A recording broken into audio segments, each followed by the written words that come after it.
ಓಂ 87ನೇ ಶ್ಲೋಕ. ಸ ಏವ ಕೃಷ್ಣಾದ್ಯ ಗಭೀರರಂಹಸ ದುರಂತ ವೀರ್ಯೇನ ವಿಚಾಲಿತಾಶ್ರಿಯ ಕಾಲೇನ ತತ್ವೈ ಭವತೋನುಕಂಪಯ ವಿನಷ್ಟದರ್ಪಾಶ್ಚರಣೋ ಸ್ಮರಾಮಹೇ. ತೇ ಏವ, ಅದು ಬಿಡಿಸ್ಕೊಂಡಾಗ ತಯೇವ ಅಂತಿದೆ, ಬಿಡಿಸ್ಕೊಂಡಾಗ ತೇ ಏವ ಅದ್ಯ ಕೃಷ್ಣ ಗಭೀರರಂಹಸ ದುರಂತ ವೀರ್ಯೇಣ ವಿಚಾಲಿತಾಃ ಶ್ರಿಯಾ ಕಾಲೇನ ತದ್ವೈ ಭವತಃ ಅನುಕಂಪಯ ವಿನಷ್ಟದರ್ಪಾಃ ಚರಣೋ ಸ್ಮರಾಮಹೇ. ಕೃಷ್ಣ ಅಂತ ಸಂಬೋಧನೆ.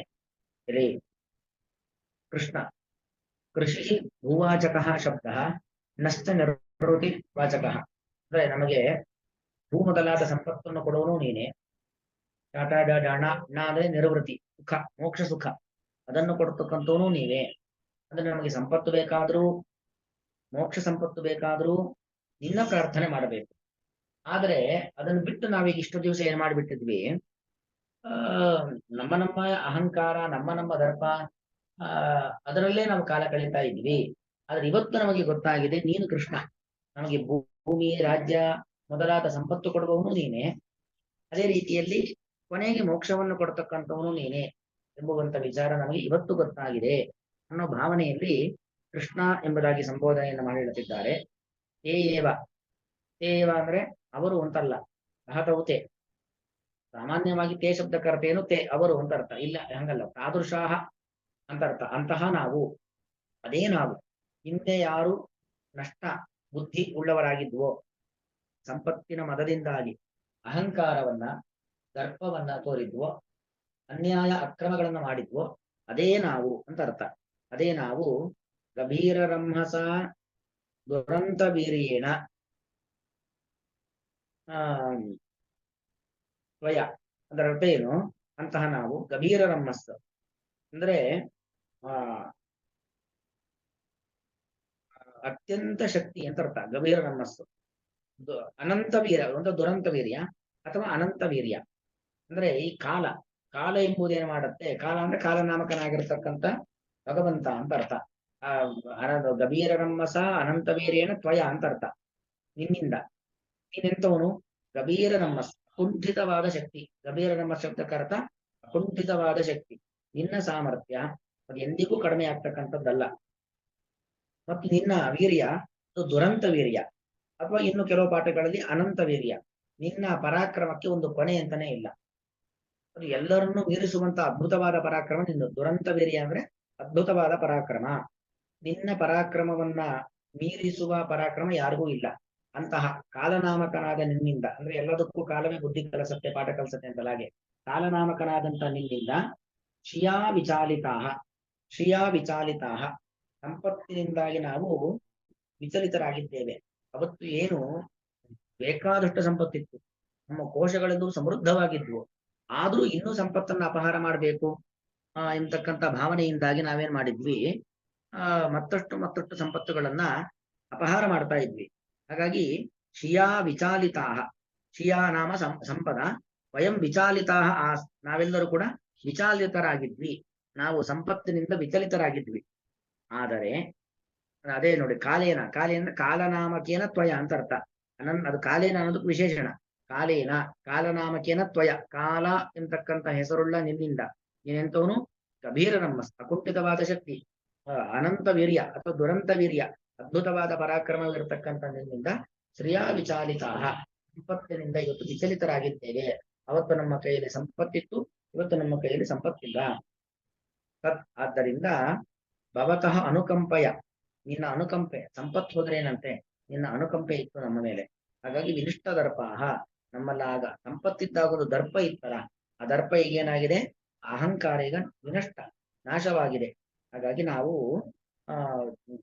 ತವ ಚರಣೋ ಸ್ಮರಾಮಹೆ, ನಿನ್ನ ಪಾದ ಪದ್ಮಗಳನ್ನು ಸ್ಮರಣೆ ಮಾಡ್ತಾ ಇದ್ದೇವೆ. ಅದು ಬಿಟ್ಟು ಮತ್ತೆ ಯಾವುದು ಬಯಸ್ತಾ ಇಲ್ಲ. ಸ್ಮರಣಾಮಹೇ ವೈ, ಬಯಸುತ್ತಿದ್ದೇವಷ್ಟೇ. ಅಂದ್ರೆ ನಾವಿವತ್ತು ನಿನ್ನ ಪಾದದಲ್ಲಿ ಭಕ್ತಿ ಮಾಡ್ತಾ ಇದ್ದೇವೆ, ನಿನ್ನ ಪಾದ ಸ್ಮರಣೆ ಮಾಡ್ತಾ ಇದ್ದೇವೆ. ಅದರ ಕಾರಣ ಏನು? ನಿನ್ನ ಅನುಕಂಪೆ. ನಿನ್ನ ಅನುಕಂಪೆಯಿಂದ ನಮ್ಮಲ್ಲಿ ದರ್ಪ ನಾಶವಾದದ್ದು, ನಮ್ಮ ದರ್ಪ ನಾಶವಾಯಿತು. ನಾವೇ ದೊಡ್ಡವರು ಅನ್ಕೊಂಡ್ಬಿಟ್ಟಿದ್ವಿ. ಆದ್ರೆ ಇವಾಗ ಗೊತ್ತಾಯ್ತು ನಾವು ದೊಡ್ಡವರಲ್ಲ, ನೀನ್ ದೊಡ್ಡವನು ಅಂತ ಗೊತ್ತಾಯ್ತು. ಆದ್ದರಿಂದಾಗಿ ನಾವು ಎಲ್ಲಾ ರೀತಿಯಾಗಿರ್ತಕ್ಕಂಥ ದರ್ಪದಿಂದ ದೂರ ಬಂದು ನಿನ್ನ ಪಾದದಲ್ಲಿ ಭಕ್ತಿ ಮಾಡ್ತಾ ಇದ್ದೇವೆ. ಅಂದ್ರೆ ನಮಗಿದೇ ಸಾಕು, ಮತ್ತೆ ಯಾವುದು ಕೂಡ ಬೇಡ ಅನ್ನೋ ಭಾವನೆಯಲ್ಲಿ ಆಡ್ತಕ್ಕಂಥ ಮಾತುಗಳು ಇದೆಲ್ಲವೂ ಕೂಡ. ವ್ಯಾಖ್ಯಾನ ನೋಡ್ಕೊಳ್ಳಿ.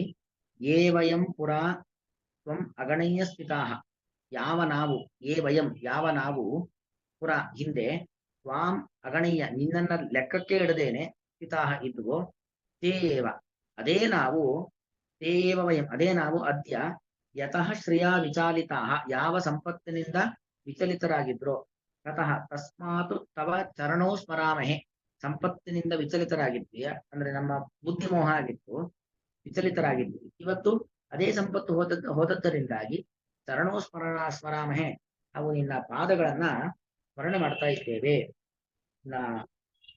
ಪಾದಸ್ಮರಣೆ ಮಾಡ್ತಾ ಇದ್ದೇವೆ ಅಂತ ಹೇಳಿದ್ರೆ ಅದಕ್ಕೆ ಕಾರಣ ಏನು? ನಮ್ಮ ಸಂಪತ್ತು ನಾಶವಾದದ್ದೇ ಕಾರಣ ಅನ್ನೋದನ್ನ ಹೇಳ್ತಿದ್ದಾರೆ. ಅವರೇ ಆಡ್ತಕ್ಕಂಥ ಹಿಂದಿನ ಮಾತು ಅದೇ ಇದೆ, 10ನೇ ಸ್ಕಂದದಲ್ಲೇ ಬರ್ತಕ್ಕಂಥ ಮಾತುಗಳು. ನೈವ ನಾಥ ಅಭ್ಯಸೂಯಾಮಃ ಮಾಗಧಂ ಮಧುಸೂದನ ಅನುಗ್ರಹೋ ಯತ್ ಭವತಃ ರಾಜ್ಞಾಂ ರಾಜ್ಯಚ್ಯುತರ್ವಿಭೋ. ಇವತ್ತು ಜರಾಸಂಧ ಮಾಗಧ ಅಂದ್ರೇನು? ಮಗಧಾಧಿಪತಿಯಾಗಿರ್ತಕ್ಕಂಥ ಜರಾಸಂಧ ನಮ್ಮ ಸಂಪತ್ತನ್ನೆಲ್ಲ ಅಪಹಾರ ಮಾಡಿದ್ದಾನೆ. ಆದರೆ ನೈವ ಅಭ್ಯಸೂಯಾಮಃ, ಆ ಜರಾಸಂಧನ ಬಗ್ಗೆ ನಾವು ಅಸೂಯೆಯನ್ನ ಮಾಡೋದಿಲ್ಲ, ಅವನ ಬಗ್ಗೆ ಕ್ರೋಧಗೊಳ್ಳೋದಿಲ್ಲ. ಅಸೂಯೆ ಅಂದ್ರೇನು?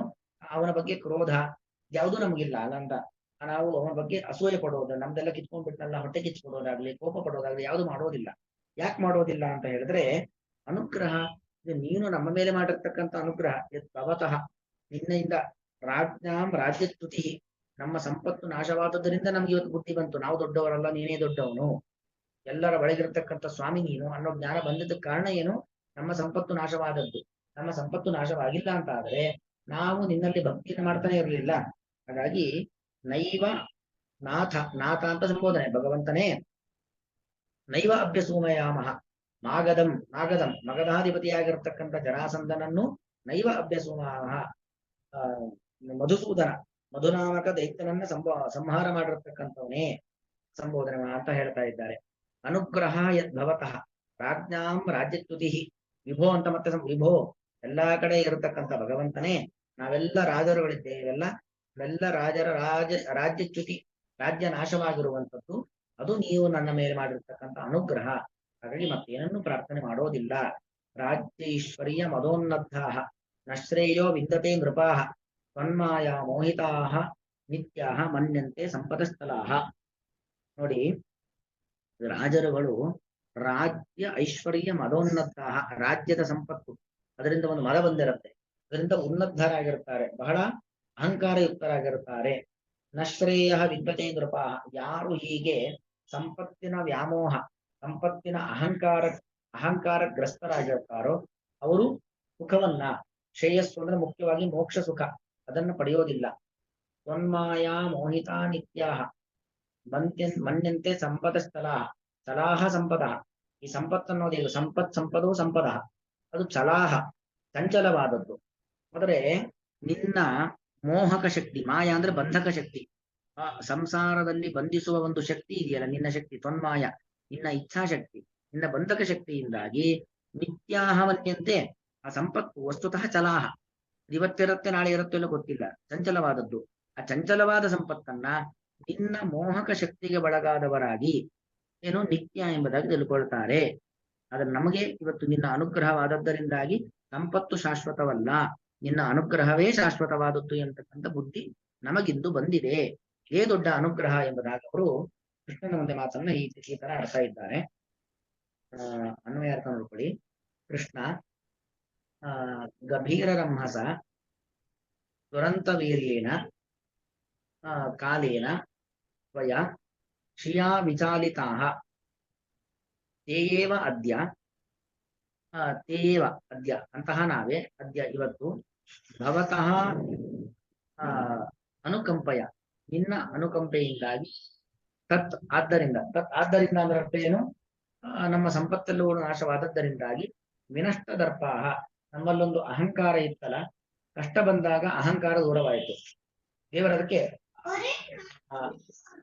ಅಹಂಕಾರ ತುಂಬಾ ಯಾರು ತೋರ್ತಾರೋ ಅಹಂಕಾರವನ್ನು ದೂರ ಮಾಡ್ಲಿಕ್ಕೋಸ್ಕರವಾಗಿಯೇ ಒಂದರ ಮೇಲೆ ಒಂದು ಕಷ್ಟವನ್ನ ಕೊಡ್ತಾನೆ ಇರ್ತಾನೆ.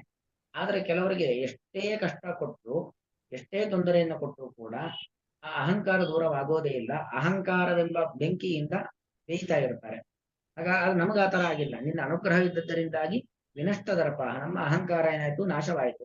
ಆದ್ದರಿಂದಾಗಿ ಚರಣೋ ಸ್ಮರಾಮಹೇ ವೈ, ನಿನ್ನ ಪಾದಗಳ ಸ್ಮರಣೆ ಮಾಡುತ್ತಿದ್ದೇವಷ್ಟೇ. ಅಂದ್ರೆ ಇವತ್ತು ಪಾದಸ್ಮರಣೆ ಮಾಡ್ತಾ ಇದ್ದೇವೆ ಅಂದ್ರೆ ಅದು ಕಾರಣ ವಿನಷ್ಟ ದರ್ಪರಾಗಿದ್ದೇವೆ, ಆದ್ದರಿಂದ ಪಾದಸ್ಮರಣೆ ಮಾಡ್ತಾ ಇದ್ದೇವೆ ಅಂತ ಹೇಳ್ತಾ ಇದ್ದಾರೆ. ತಯೇವ ಕೃಷ್ಣಾದ್ಯ ಗಭೀರರಂಭಸ ತುರಂತ ವೀರ್ಯೇಣ ವಿಚಾಲಿತಾಶ್ರಿಯ ಕಾಲೇನ ತದ್ವೈ ಭವತೋನುಕಂಪಯ ವಿನಷ್ಟ ದರ್ಪಾಶ್ಚರಣೌ ಸ್ಮರಾಮಹೇ. ಶ್ರೀಕೃಷ್ಣಾರ್ಪಣ.